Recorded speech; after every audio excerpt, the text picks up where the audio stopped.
Hi అండి, అందరికీ నమస్తే. గీతా గార్డెనర్కి స్వాగతం. ఈరోజు నేను చెప్పాలనుకుంటుంది మిల్లీ బగ్స్ గురించి.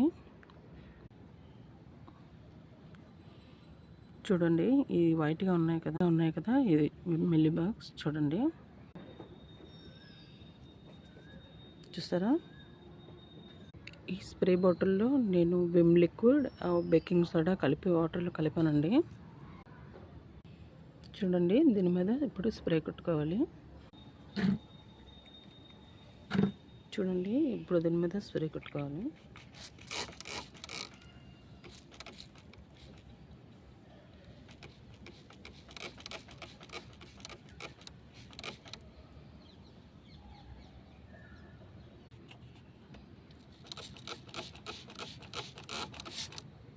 చూడండి, ఇవి కూడా మిల్లీ బగ్స్ అని.